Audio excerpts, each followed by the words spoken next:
ओम शांति। अव्यक्त महावाक्य। भारत। सारा खेल भारत पर बना हुआ है। भारत हीरे जैसा था। भारत में पवित्र गृहस्थ धर्म था। भारत सोने की चिड़िया था। भारत में सोना और हीरे बहुत अथाह थे। सोने के महल बनते थे और हीरे जवाहरों की जड़त होती थी। भारत सतयुग के आदि में दैवी राजस्थान था। बाप का जन्म भारत में ही होता है। ब्रह्मा का भी जन्म भारत में ही है। भारत तो वास्तव में प्राचीन देवी देवता धर्म वाला है। दूसरे देशों में जहाँ तहाँ धर्मों की बहुत खिटपिट है। भारत ही सभी धर्मों को एस्लम देता है, इसलिए भारत की बहुत महिमा है।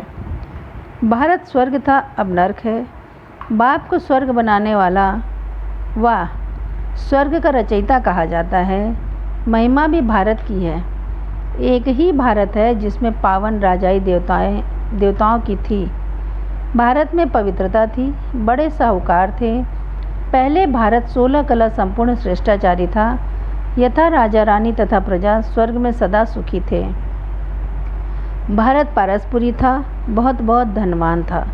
यहाँ इतना तो खजाना था जो बाद में मुसलमानों ने हीरे मणियाँ आदि ले जाकर कब्रों में लगाई है। यहाँ बहुत सस्ता सोना था। अभी तो यह भारत पत्थरपुरी बना है, फिर पारसपुरी बनेगा। भारत परमपिता परमात्मा का बर्थ प्लेस है। सब खंडों से ऊंच खंड और अविनाशी खंड भारत है। इसका कभी विनाश नहीं होता। भारत में जब देवी देवताओं का राज्य था तो और कोई धर्म नहीं था। नए भारत में नई राजधानी देवी देवताओं की थी। वर्ल्ड ऑलमाइटी अथॉरिटी का राज्य था। उन पर कोई जीत पा न सके। श्री लक्ष्मी नारायण सारे विश्व के मालिक थे। उन्हों को विश्व का मालिक बनाने वाला स्वयं विश्व का रचयिता परमपिता परमात्मा है, जिसको गॉड फादर कहते हैं। भारत में प्योरिटी थी तो पीस प्रॉस्पेरिटी भी थी। भारत जीवन मुक्त था। बाप से भारत को कल्प कल्प बेहद सुख का वर्षा मिलता है। भारत में सुप्रीम पीस प्रॉस्पेरिटी थी तो जरूर सुप्रीम फादर ने स्थापन किया होगा। बाप संगम पर आकर भारत को जीवन मुक्त बनाते हैं। बाकी सब धर्म बाई प्लॉट्स हैं। यह भारत ओल्ड है। भारत तकदीरवान था। सबकी तकदीर जगी हुई थी। उस समय का भारत राइटियस, लॉफुल, 100% सॉल्वेंट था। भगवान घर बैठे आए हैं भारत में। भारत उनका घर है। शिवरात्रि भी यहाँ मनाते हैं। मंदिर भी यहाँ बने हुए हैं। बाप शिव शक्तियों द्वारा भारत पर अविनाशी बृहस्पति की दशा लाते हैं। क्रिश्चियन लोगों को भी भारत के लिए रिगार्ड है। गॉड कृष्णा नहीं, लॉर्ड कृष्णा कहते हैं। कृष्ण के अथवा देवताओं के बहुत पुराने से पुराने चित्र मांगते हैं, क्योंकि फिर भी देवी देवताएं सबके बड़े हैं। भारत के ही वर्ण गाए जाते हैं। ब्राह्मण वर्ण, देवता वर्ण, क्षत्रिय वर्ण, वैश्य, शूद्र वर्ण, इनमें ही 84 जन्म पूरे होते हैं। बाकी अन्य धर्म वालों के 84 जन्म नहीं होते हैं। शिव बाबा परमधाम से भारत का मेहमान बनकर आते हैं। कितना बड़ा बाप भारत का मेहमान है। गुप्त वेश में कितना बड़ा मेहमान पतित को पावन बनाने आया है। भारत में हिंदी का प्रचार है। बाप भी हिंदी में समझाते हैं। फिर हर एक को अपनी भाषा में ट्रांसलेशन कर औरों को समझाना पड़े। पतित पावन बाप यहाँ अवतार लेते हैं तो गोया सभी धर्म वालों के लिए भारत बड़े से बड़ा तीर्थ स्थान है। भारत को कंप्लीट धर्मात्मा कहा जाता है। भारत में बहुत दान पुण्य करते हैं। भारत के बच्चे चांसलर बन सेवा का चांस दूसरों को भी देते हैं। इसलिए भारत में महादानी बनने की रीति रस्म अब तक भी चलती है। भारत का भाग्य तो विदेश वाले गा गा कर खुश होते हैं। भारत वाले जगे तब विदेश को जगाया। जागने वाले तो भारत के हैं। अगर विदेश में भी ये भारतवासी नहीं होते तो इतने विदेश के सेंटर भी कैसे होते। इसी के निमित्त चारों ओर अफ्रीका आदि सब तरफ फैले हुए हैं। सेंटर खोलते भी कितने में हैं। पैदा हुए थोड़ा सा, बड़े हुए, सेंटर खोला, वह भी अपने पांव पर खड़े होकर। किसी पर आधार नहीं। निमंत्रण मिले यह आधार नहीं। स्थूल सूक्ष्म दोनों लगाकर हिम्मत रख सेंटर खोल देते हैं। दूसरा है दिल्ली। दिल्ली को दिलाराम की दिल कहते हैं। तो जैसा दिल होगा वैसा शरीर चलेगा। आधार तो दिल होता है ना। दिल्ली है दिलाराम के दिल। तो दिल की गद्दी यथार्थ चाहिए ना, नीचे ऊपर नहीं चाहिए। तो अभी अपने श्रेष्ठ संकल्पों से स्वयं को और विश्व को परिवर्तन करो। दिल्ली को परिस्थान बनाना है। इसी कार्य के निमित्त आप बच्चों को बनाया है।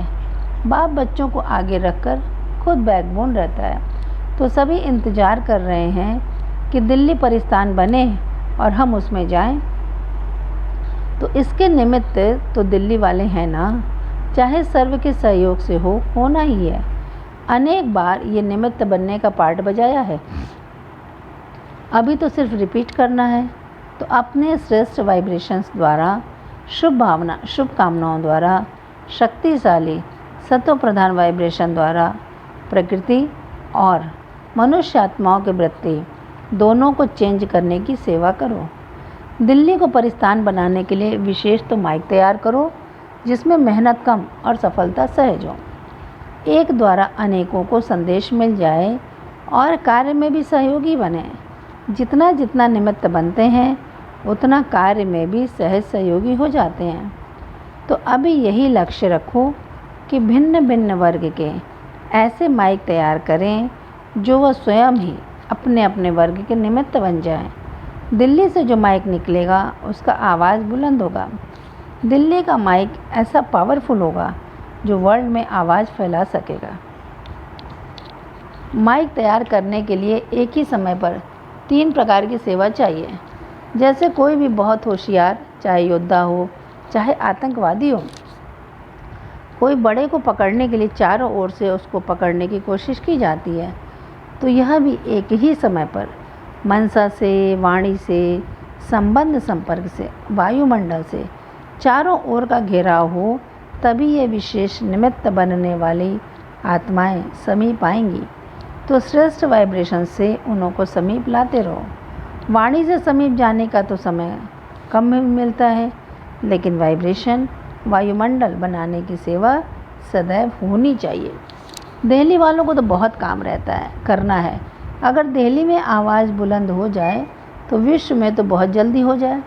दिल्ली में एक कोई बड़ा माइक निकल जाए तो चारों ओर आपे ही वाइब्रेशन फैलेगा। तो दिल्ली वाले अब वाइब्रेशन से सेवा करके माइक तैयार करो और कोई वाइब्रेशन में नहीं चले जाना। बहुत बड़ी जिम्मेवारी है। जिम्मेवारी के समय कभी भी कोई व्यर्थ टाइम, व्यर्थ एनर्जी नहीं गंवाता। तो अभी कोई नया जलवा दिखाओ। जैसे दिल्ली में नंबर 1 सेवा का केंद्र खुला तो दिल्ली से माइक निकलेगा। सेवा की स्थापना तो दिल्ली से हुई ना, और दिल्ली ने कई अच्छी अच्छी सेवाओं को प्रैक्टिकल में भी लाया है। समय प्रति समय सेवा में सहयोगी बनते रहे हो। अब इसमें नंबर लो। विदेश वाले भी प्रयत्न कर रहे हैं, लेकिन पहले चैरिटी बिगन्स एट होम होना चाहिए। दिल्ली को श्रेष्ठ कर्म के निमित्त बनने का भी वरदान मिला हुआ है, फिर भी सेवा की जन्मभूमि है ना। सेवा की हिस्ट्री में नाम तो आता है ना, और अनेकों को सेवा के लिए साधन मिल जाता है। दिल्ली है वीआईपी की नगरी। स्थान भी वीआईपी और करने वाले भी अच्छे महावीर वीआईपी हो। तो अपनी राजधानी को सजाने के लिए याद और सेवा का बैलेंस रखो। अच्छा, ओम शांति।